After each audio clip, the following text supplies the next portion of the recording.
జగత్తు పునాది వేయబడక మునిపే నీవు నన్ను ప్రేమించితివి. నీవు నన్ను ప్రేమించితివి. నీవు నన్ను ప్రేమించినట్టే వారిని ప్రేమించితివి. వారిని ప్రేమించితివి.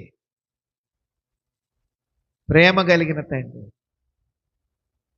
ప్రేమ కలిగిన తండ్రి.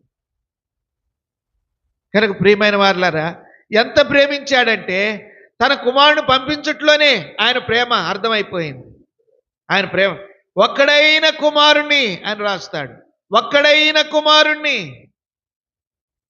దేవుని ప్రేమ ఎరిగిన మన పితరులు భక్తులు, అబ్రహాము కూడా తనకు ఒక్కడైన కుమారుని తనకు ఇచ్చుటకు వెనుతీయలేదు. అది ప్రేమ, అది ప్రేమ. చూడండి, అబ్రహాము కూడా అందుకనే అబ్రహాముతో ఏమన్నాడంటే, నువ్వు విశ్వాసులకే తండ్రి, విశ్వాసులకే తండ్రి.